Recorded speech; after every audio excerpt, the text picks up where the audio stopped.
So being able to turn cold prospects into paying clients is the most consistent way to generate wealth online. And that is exactly what we're going to learn how to do inside of today's class. To close prospects into 5 and even 7-figure deals for your agency through a simple Zoom call. Now, ladies and gentlemen, welcome, because this is our second implementation class of the Agency Accelerator week. And this one is going to be taught by Josh, who is your instructor inside of the sales phase of Agency Accelerator. Now, Josh, alongside his business partner, Matt, who also teaches in this phase, have over 350 active clients in their agency. He has simply mastered the art of selling clients into agency services. And if you too master this skill, money will never be a problem in your life ever again. So today, Josh is going to run you through the exact process that he uses in his own agencies to close cold prospects and turn them into paying clients. He's going to first give you the 30,000-foot overview of the sales process, and then he's going to deep dive into each one of the phases of the sales process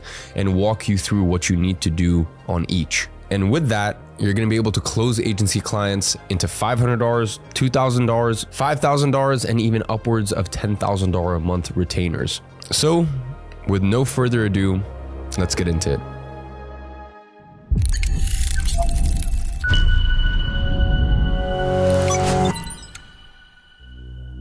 Hello everyone. Welcome to our next module, a brief overview of the full sales process. Now that we've gone through the full sales process in depth, I really want to give you a brief overview of everything we covered to give you a different perspective and try to simplify everything for you. This simple framework was actually made by the sales savage, Elias Castaneda, and I look forward to sharing it with you. This is always a framework that we want to keep top of mind when running through a sales process, whether it's a 1-call or a 2-call close. That being said, I want to be very clear.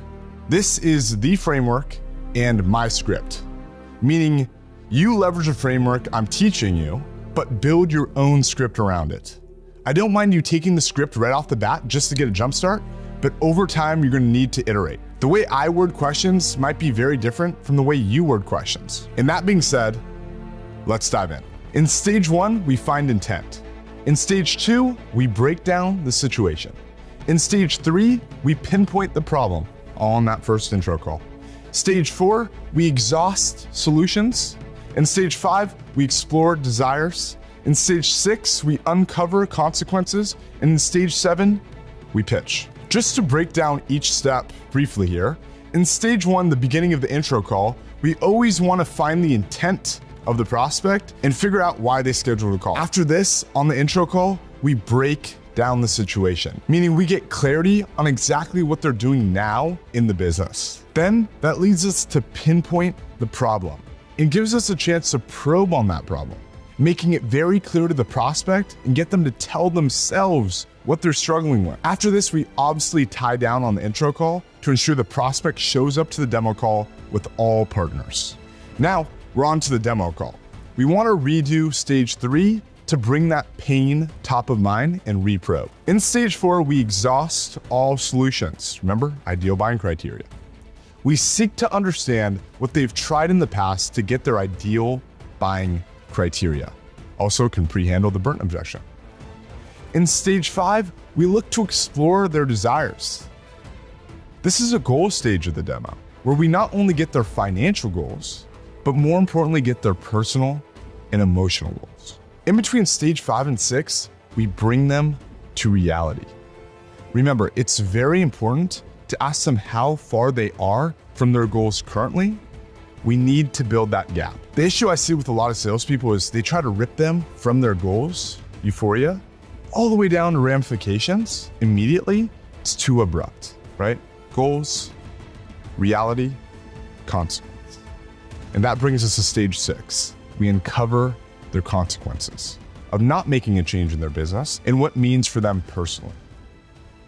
Then we get to the buy-in and transition into stage 7, which is a pitch. Now, let's break down each stage in depth. In each of these stages, I'll break down the intentions, success conditions, and stage questions. Let's dive in. Stage 1, finding intent. The intentions of the stage are to find out what the prospect is looking to accomplish by booking onto your calendar. The second intention is to find a time when you can advance the conversation and book in the next call. The success conditions. Sound as conversational as possible.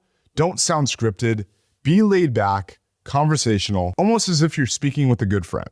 Another success condition is when you're calling a lead that hasn't booked an intro call yet, they just opted into your funnel, then we're gonna have to start the conversation with a clear intention to get an advancement in the sales process. An example would be, and by the way, this isn't just for an opt-in, it could be a cold call as well. So an example would be finding out when they have 5 to 10 minutes to speak with you to conduct the intro call. Another success condition is when we're calling for a pre-scheduled intro call on the calendar, then we're going to set a neutral frame where we find out what they're doing now in regards to what you're helping them with and what they might have tried in the past and what they might be looking for just to see if you can help. Another success condition is we want to express certainty and authority in our tonality. We always want to somewhat match their energy. You're never going to do well if someone gets on the call, they're super energetic, speaking really fast, and you're really monotone. You need to match their energy. Now, what are some stage questions for finding intent? On an inbound call from ads, you would say, this lead books onto your calendar. You'd say, hey, Dan, how's it going? How are you today? Yeah, this is John from XYZ company. You had scheduled a call for this time? You still have a quick 10 minutes for a call here today? Prospect answers. Cool. So for these first calls, we typically find out what you're doing now in regards to getting new appointments, clients, deals each month, and maybe explore what you've been trying in the past and also find out what you might be looking for just to see if we can help. And then from there, if it makes sense, we can set up a call on Zoom to walk you through our system. That sound good to you? Well, it looks like you actually responded to our email or ad or our DM, right? You want to choose one, whichever one they respond to. I guess anything in particular that made you want to book the call here today? If they give a really vague answer, you want to say, okay, that makes sense, man. But what were you maybe hoping the outcome would be from booking into my calendar today? If it's still a really vague answer, you want to say, okay, sure. Well, in that case, would you mind sharing with me what you're doing now in regards to XYZ, what you've done in the past, and also what you might be looking for, just so I can see if we can even help in the first place? Finding intent. That's for an inbound call. I'm about to transition to an outbound call and handling gatekeepers. Before I do that, I want to make it very clear, and you might be thinking, Josh, why did the script change when you're going over your intro script to this overview? Well, guys, it's about understanding why you ask the questions. You can ask the questions in a million different ways. So when you look at my intro script, and then you look at this framework here, you can pull the questions that you like, and you can piece together your intro script like a Lego. You just need to understand that we're trying to find intent of the prospect, and you can craft the questions from there because we've given you so many questions to choose from already. I really want to do this for you guys because I think it gives you perspective. If I gave you just one script, you would just stick to that script and only ask those questions, but you never truly understand why you're asking them. Now, for an outbound call, like a cold call, you need to learn how to handle gatekeepers. So an example of this would be you're calling a dental office and the front desk lady picks up. Now, this would be a quick script for an outbound, specifically if you send an outbound email or possibly an outbound DM. You're going to start the conversation by saying, hey, Naeem, not sure if you can help me with this or not. I actually had an email or a DM come from XYZ account or username. Would you be the best person to speak with about bringing in some new patients? Or does someone else in the back office handle that? If they're a gatekeeper, they'll say, yeah, the business owner handles all of that. They're not in right now. I can take your information and have them email you. Then you can say, okay, sounds good. What's the best number to contact XYZ decision maker at? If they don't want to give it to you, you want to give them your best callback number, name, and email, and ask them. And I guess just wondering here, would they usually be in the office towards the earlier parts of the days, or are they usually freed up towards the evening? Just by asking that one question, they'll tell you you can then follow up at the time they mentioned they'll be free at. So you can just go ahead and call at that time. All right, now we're going to go over booking an intro from a positive reply on a cold call. We want to get an advancement in the sales process and ask them if they'd be available for a quick 5 to 10 minute call if not available on that specific call. All right, so how do you conduct a conversation with someone that replies to your DM or a cold email and you actually get the decision maker on the call? Well, just remember, we want to get an advancement in the sales process and ask them if they're available now or if they'd be available for a quick 5 to 10 minute call, or ask them when they would be available for a quick 5 to 10 minute call. Hey, name, how's it going? How are you today? Prospect answers. Great, yeah, it's just Josh here. You replied back to my assistant's email or my assistant's DM about getting 10 new patients in 10 days as a test drive. Insert offer, right? I was just calling to see when you'd have 5 or 10 minutes later today or this week to ask a few questions here just to see if a potential partnership would make sense. Okay, I got tomorrow at 2 p.m. They say something like that. Okay, perfect. And what would be the best email to send that calendar invite to? And then the best number for text confirmation? Guys, if they have 10 minutes now, just go into the first question of your intro script, finding intent. Okay, great. So just out of curiosity, was there anything that sparked your interest in your email that made you want to reply back? You see what we did there, guys? It doesn't matter if it's a second call after the cold call, meaning you set up an intro call from that initial cold call. Hey, what kind of attracted your attention to actually schedule another call from us from our last call? You need to gauge your intent at the beginning of the call, or from a DM, or from an outbound email. I know there's some really good resources in this course for outbound email, so this is how you handle positive replies. All right, now to stage 2. Break down the situation. Where we are at this point in the sales process. Well, we've clarified their intention for the conversation. They've expressed to us what they want to accomplish by speaking with us today. The intentions for the stage. Well, they want to find out what they're doing right now to solve the goal they gave you in stage 1. Another intention for the stage is get them to understand their current situation. Most people don't understand their own situation. They don't think about it enough. Nobody asks them the right questions. That's where you're so needed as a salesperson. Success conditions of the stage. Think about these questions as quick, rapid-fire questions. We don't want to take too long asking situational questions. We also don't want to dive too deep into the problems in the stage. We just want to get some preliminary information. Number 3 is we don't want to come across like we're interrogating the prospect. Imagine if you're speaking to a billionaire at a networking event. You want to use genuine, curious tone. How long could you go before they actually walk away? It should not be an interrogation. Only ask 3 to 4 of these types of questions so it doesn't sound like you're absolutely grilling them. Again, guys, quick and easy question. How many deals are you doing a month? What's your lead generation? Oh, easy questions just to understand where they're at. How many patients do you have coming in the door every month? Something like that, right? More specific stage questions. Okay, so right now, how are you currently insert what they're doing now? Generating leads, for example. Again, an example would be, okay, so right now, how are you currently bringing in new patients? If you're working with doctors and if the prospect told you that they want new patients in the find intent stage. Another question you could ask is, okay, how many, for example, patients are you seeing coming in per month off of that on average? They'll answer, clarify in a question tone. Okay, and that's the average to confirm. Again, we just want to understand where they're at. Stage 3, pinpointing the problem. Okay, where are we at in the sales process? The prospect has told us a rough idea of where they're at and the intention for the call. The more specific the answers that they've given, the more intent the prospect has had. Essentially, in stage 1, guys, we found out about their intent. In stage 2, we figured out their situation by asking specific questions rapid fire. And now we're on to stage 3, which is finding the pain, which is the most important. The intentions for the stage, like I just mentioned, are uncovering the surface level problem and then uncovering the underlying problem. Another really good way to probe here is finding 2 or 3 areas of their business or life that have been impacted by these problems. Some success conditions in the stage would be understanding that we can't sell them a $1,000 to $10,000 solution if they don't have a problem. Another success condition would be finding the gap, aka the difference between where they are right now and the pain that's not allowing them to get where they want to go. The third success condition in this stage is finding the true under the surface problem, not just the surface level one. An example of a surface level problem is I have knee pain.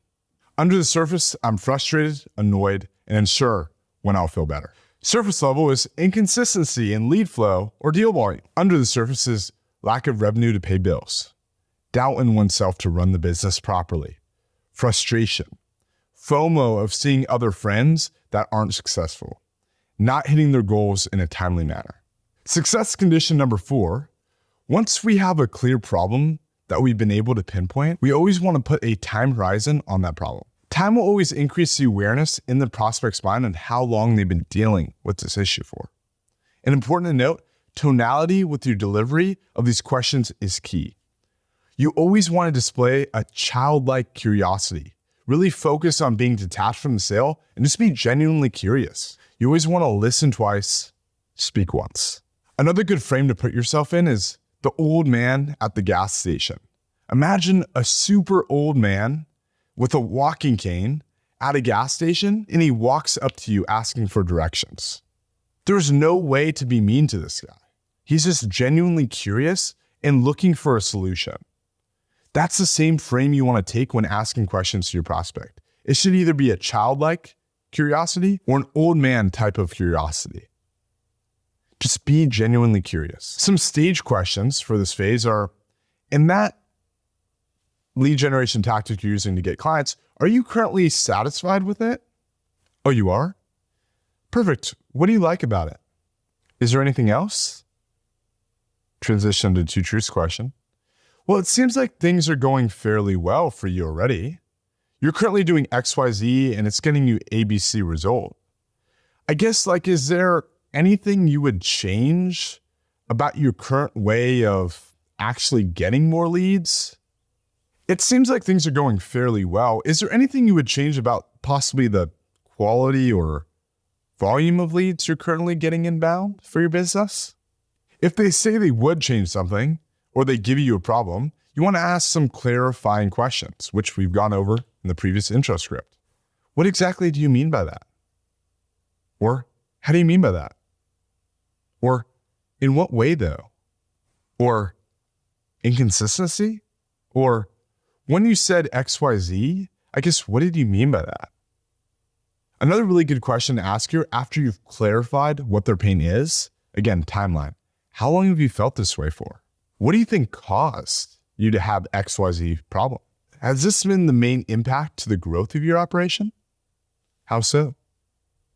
Another really good question to ask here, as you remember from the success conditions, is 2 to 3 parts of their business or life that have specifically impacted them. So you can ask them, has this been the main impact to the growth of your operation? They might think, kinda. Specifically, what are a few things that have been impacted in the business or possibly for you personally because you've been dealing with XYZ pain point? Guys, when you ask those specific questions, it ignites a specific point in the business or their life that causes them a lot of pain. What's interesting about sales is the more you can get the prospect to think about more specific things in the business in the past, specific issues that have happened, a memory will always induce an emotion. So we want them to think back to things specifically that have gone wrong because they've been dealing with this problem. All right, we're in stage 4, exhausting solutions. We like to call this our ideal buying criteria stage, right? In our script. We also like to say that we check off the doubt belief in this stage, right? For the burnt objection. Let's go over where we're at this point in the sales process. The prospect has told us a rough idea of what they're looking to accomplish by speaking with us. The more specific the answers, the more intent the prospect has. And that's for stage 1. In stage 2, they told us about their current situation in the business. And now in stage 3, we finally found our problem that we probed super deep into and have found a few different parts of the business or their life that are affected by this problem. Not just a surface level problem, but an underlying problem. And now we're on to stage 4. The intentions for the stage are find what other solutions they've explored in the past to solve the problems that we were able to pinpoint in stage 3. Number 2 is finding their ideal buying values. And number 3 is overcoming that burnt objection. Success conditions. Keep in mind, we do not want to use our own words and definitions for what we think their problem is. We want to use their words specifically. This is key. Huge thing in sales, guys. If someone's using a certain terminology, we always want to match our terminology. If someone's saying a bunch of cash, saying, oh, I make 10,000 cash a month, You never want to say 10,000 revenue. You want to say 10,000 cash. Always match their lingo and never specifically around the problem use their exact words that they told you. Because if you say something different, it might not resonate with them. They might think, oh, that's not what I said. I don't resonate with that. And then you're screwed. Always use their words. This is key. Number 2, understand the definition of a buying value, aka something that the prospect heavily feels like they need in their solution to get to their goals. You would find this in asking what they've tried in the past or asking what they've looked into in the past to solve this issue. You want to get all the things that they like and they don't like so we can use this on the pitch and presentation. All right, some stage questions. Okay, cool. So before speaking with me today, have you poked around at any other inbound solutions or outbound solutions to solve XYZ pain point? Oh, you have? What have you been doing? Or what did you look at? You can ask, how did it go? What did you like about their system? Anything else? Again, guys, always repro. It seems like you like them a good amount. What kind of prevented you from pulling the trigger? See how similar this is to our script, guys, that I presented to you in the intro call module? And if they say, I'm just exploring my options and they don't want to give you anything, ask the 3 ideal criteria question. Hey, what are like 3 ideal qualities that you look for in a lead generation partner to help you solve XYZ bottleneck? Another good question to ask is, so let's say we're sitting in your office right now, talking specifically about everything you would need from an agency. Talk me through what would be on that list. See, that's the same question. We're just trying to understand what they really want. If we did try something and did not get results, then we ask. The prospect answers, yeah, we tried XYZ company, but it just didn't really work out. You want to say, okay, got it. I guess, were there other realtors, doctors, industry, insert, that saw success that made you want to go with them in the first place? If they say no, well, then that's their answer. And they just didn't go with a trustworthy company. This isn't common, but these individuals more than likely got burnt. If they do say yes, which most of the time they do say yes, they say, okay, well, I guess what prevented you from seeing some results like they did? Keep exhausting all the options here. Okay, was there anything else you tried into besides that? Keep exhausting and taking them through the same framework as above until you've exhausted all of their previous solutions. So important, guys. We want to get all of this ammo so we can deploy it on the pitch and make sure we pre-handle the think about it objection. We need to check off the doubt belief. Stage 5, explore desires. So where are we at in the sales process? Well, in stage 1, we got what they're looking to accomplish, right? The intent. In stage 2, we got all of the situational questions very quickly. In stage 3, we pinpointed the specific problems, right? How that's impacted their business and their life specifically. In stage 4, we've exhausted all solutions, what they've tried in the past, what they liked, what they didn't like, and we pre-handled the burnt objection. Now we're on to stage 5, exploring their goals, exploring their desires. The intentions of the stage are uncovering their surface level revenue goals, which is a tangible outcome, but more importantly, uncovering what they'll do with that money when they get there, or what their business will do with that money when they scale. We really want to find the emotional driver behind the tangible outcome. Some success conditions of the stage are, the key is to getting deeper answers by just asking. We need to probe. Don't be afraid or think that it's cringe to ask these questions. Another success condition is everyone has an end goal, no matter what niche or client you're speaking to. If you feel like the questions you're asking aren't landing, then it's because you aren't giving enough context. You aren't softening the question and you're not flowing A to Z down the script and it's out of place. Remember, stay in the pocket here, guys. Another condition would be, you must understand your market and niche. Find out what your clients typically do when they reach the heights of their business. Do they reinvest some money? Does this niche really like to pass on a legacy business to their family? Do a lot of these guys like to retire and automate the business so they can spend more time with the family? Do they like to exit their business for cash, to hang out on the beach, to sip pina coladas? Do some research on what the ideal life is for your client avatars so you aren't fumbling around in the stage. Remember, guys, we need to get euphoria here. We need to get their personal goals. Emotions are key. A good question one to ask is, so if there was a way to help out solving XYZ pain point, I guess in your ideal world, where would you guys like to take things in terms of monthly revenue? If the goal seems like too achievable and they're about to hit it, say, okay, got it. And to me, it sounds like hitting XYZ revenue goal is fairly achievable for you guys. I guess after hitting that though, what's the long-term goal? So after we get the revenue goal, we want to ask them the personal income question. How much personal income does that bring to you to the pocket? Another 20K a month.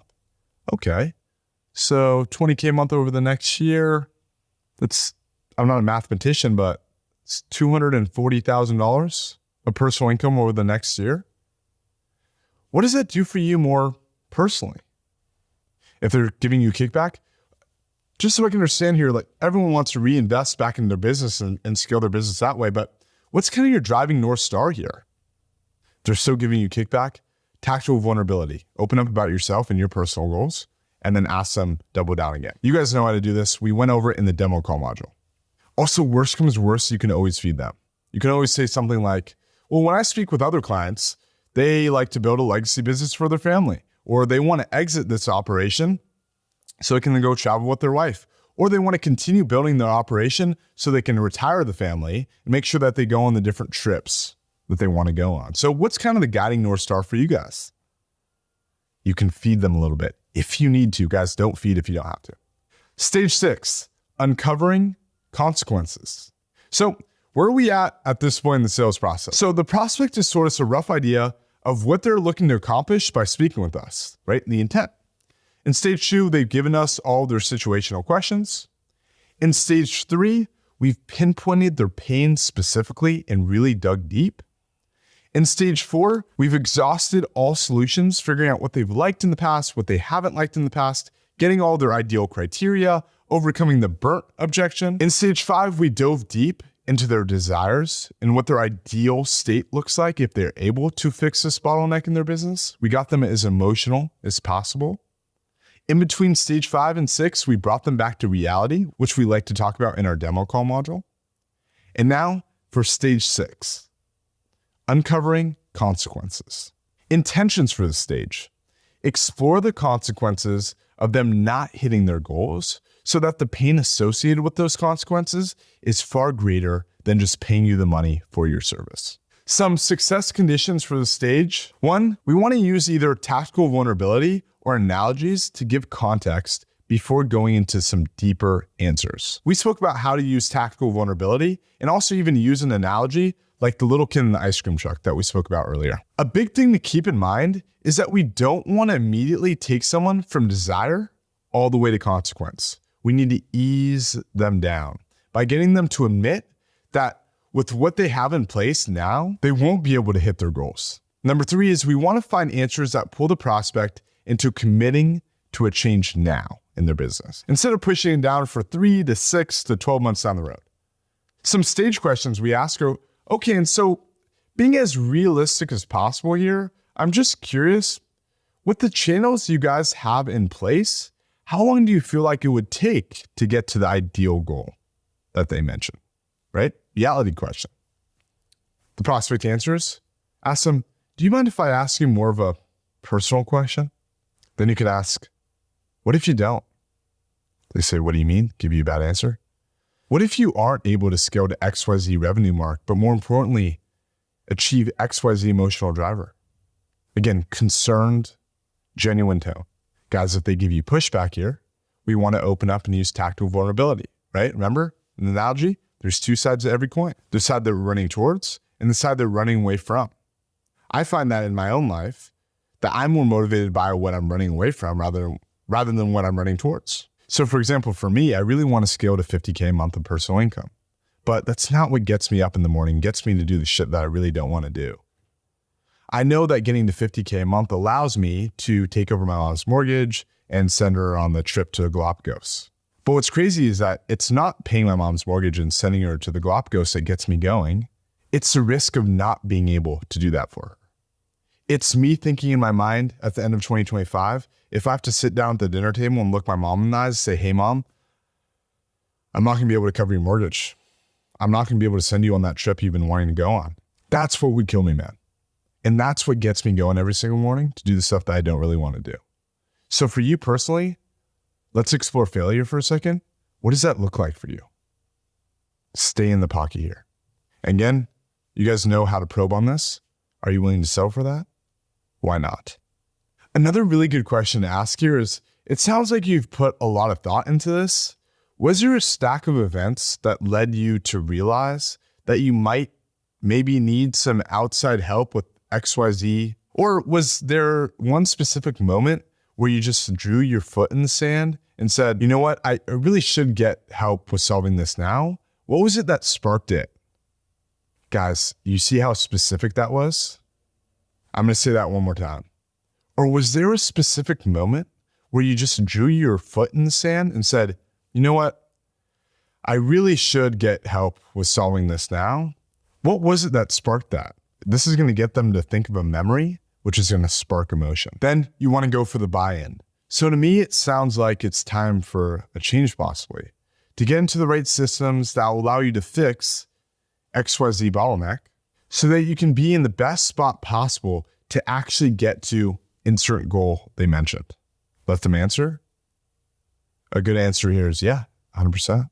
Then you want to say, okay, got it. Well, based off of what you've shared here, what we're doing could definitely work for you. If you're open to it, from here I can walk you through what we do. I'm sure you have some questions, and we can see if it's everything you need on your end. Sound good? Stage 7, the pitch. Now, where are we at in the sales process? Well, we've successfully taken our prospects through each of the stages. 90% of the work is done. And just to overview what we've gone through, we found intent, we've went through our situational questions, we've pinpointed the specific problem, we've exhausted the solutions, we've explored their desires, and we've explored the consequences. The intentions for the stage are use all of their ideal buying criteria that they told us about what they like and don't like about other providers to build up trust in the prospect's mind that we're the right solution. Take them through each of our pillars, where we'll be bridging the gap from where they are now to where they want to be. Some success conditions of the stage. The closer we get to the end of the presentation, the more brevity we want to have. For example, towards the end, if the prospect asks me a question, I want to explain it in as few words as possible. And the reason why I do that is because I don't want them to give them more things to think about or complicate their decision-making process. Also, at the end of each pillar, we want to ask for their buy-in. Examples of asking for their buy-in are you with me on that? Did I explain that correctly? Does that make sense to you? What questions would you might have on that? Do you see how this is different than what you've tried in the past? Some stage statements you can use are, a lot of dental marketing agencies out there are doing a phenomenal job of gaining presence online for their clients, but what we really focus on is the end metric. We want cash deals bought, and that's what we only care about. If you have no testimonials, no worries. You can say, I started in this niche because of my background. I saw a lot of dentists being underserved with the amount of leads that other agencies were getting them. We hear it a lot. Agencies that get inconsistent leads, not the right types of leads, ask you to pay these high retainers and then get you nothing. We've spent months asking ourselves how we can make those processes different. And then we came up with the following. Go into the rest of your pillar. And to build trust, a lot of what you're saying earlier was ringing bells in my ears because we actually had a client that was in a similar position to where you are now. They were doing, insert what the new prospect is doing, in other channels and just couldn't seem to get any action. We worked on our 3-pillar process to get them more patients, but more importantly, get them the right type of patients that convert. And now they've scaled the revenue 4x in the last 6 months. And now they're getting patient leads in their system every month that are highly qualified, that are ready to convert, rather than trying to chase them down. So guys, I'm not going to go too deep on the pitch here because we just did this on the previous module, but you can go back to that video if needed. But essentially, we have our 3 pillars, right? We have our first pillar, the second pillar, the third pillar. Each pillar is going to have a really cool name. Then after the really cool name, we're going to explain what we do, how we do it, and how it benefits the prospect based off what they said in the ideal buying criteria stage on what they liked about previous solutions. We're also going to future pace them to their goals and explain to them why it benefits them and how it's going to get them there. Now, another stage question here is you should have a question slide on your demo deck, which we went over in the last module. And before you go into the pricing, you say, if our program was completely for free, moving all the financials aside, do you feel like our program is a perfect solution to your XYZ bottleneck in the business? If they say yes, why? Ask them why. Guys, you need to get them to sell themselves back in, because right when you get them to sell themselves back in, you're going to drop the price right after. Super important here. So question slide, ask them if this is a perfect solution, financials aside. They say yes, ask them why, then go into the pitch. Then, if they're not 100% yes, then we can objection handle here. This is where we start asking them questions. If they have any questions about the system, what they're fearful about, etc. We never want to move on to price when they're still in that stage of uncertainty. Then you want to ask something like we mentioned in the past, like, where do you want to go from here? Then when you move forward, you're going to send the invoice on the call, make sure that they square it away, get the agreement signed, and then schedule in their call for onboarding. Guys, if you have setters or closers doing this for you, you want to have someone on the team that does an ABR, which is an anti-buyer's remorse call. Meaning, right when someone pays, they sign the agreement and they're waiting for the onboarding call. You have another member of the team that calls them up. Hey, John, I'm the ops manager here at XYZ company name. I just wanted to give you a quick ring and welcome you to the family. Oh yeah, nice to meet you, John. What are you most looking forward to when joining our program? Oh, why is that important to you? Ah, very good. And just ask them what they're most excited about. This is what we call the ABR. It saves us a bunch of deals because people can get cold feet between the time that they pay you and the onboarding call. So if you have a bigger team, you always want to do that anti-buyer's remorse. That being said, everyone, we're now wrapping up our overview of the sales process. I hope this was helpful. I know a bit of the scripting was different than the scripting that we presented to you in the intro and demo call stage, but this was done on purpose. I wanted to give you guys perspective. If I give you one script, you're going to only follow that script and you're not going to understand the reason of asking the questions. Again, guys, we have the intent stage, the situation stage, the problem stage, the exhausting solution stage, the exploring desires stage, and the uncovering consequences stage, and then the pitch stage. You need to understand why we're asking these questions because you can ask them in a million different ways. So I hope this has provided you guys some good perspective.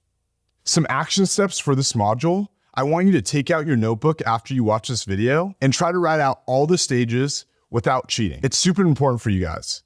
You need to test yourself. You need to understand why you're asking the questions and what you're trying to get out of the prospect before you actually go onto the call. So what I want you to do is take out your notebook, write down each stage and some of the success conditions of each stage off the top of your mind. If you can't remember it, go back to the video, write them all down, and test yourself on it tomorrow.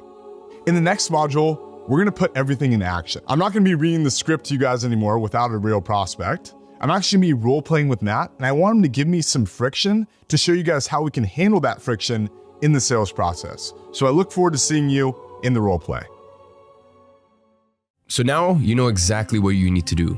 Approach potential clients through cold outreach, and then sell those potential clients into 5- and 6-figure deals for your agency. And all you have to do now is put those learnings into practice. Now, this is just the tip of the iceberg of all of the teachings that you get inside of Agency Accelerator.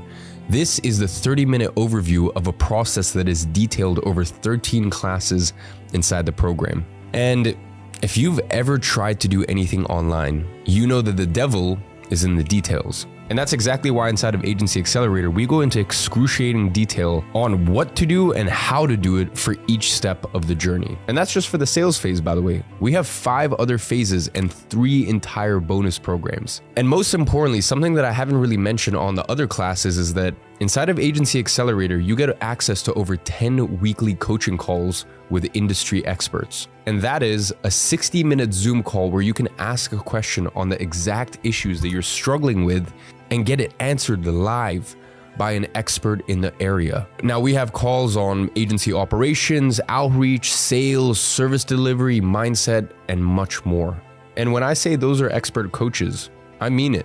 For example, we have a weekly coaching call with Justin Lalonde just on media buying. Now, Justin is the instructor on the program Ad Architect, and you actually get that as a bonus when buying Agency Accelerator. And he runs a 7-figure paid traffic agency. And we also have John Gabb, who ran a very successful agency for years and now has a 7-figure coaching business that specializes in helping entrepreneurs perform at their highest levels through mindset training. Now, fun fact, both of them started from zero as students of the previous iterations of this very program, Agency Accelerator, and they went on to generate multiple millions online. The bottom line is this program just works. So all you have to do is just follow the path laid down inside of it. If you want to get access to 10+ weekly coaching calls where you can just jump on a call with experts like John and Justin and get your questions answered by them, as well as connecting with thousands of other entrepreneurs who are further ahead of you in the same online business journey inside of our exclusive community. And on that note, I will see you inside of Agency Accelerator.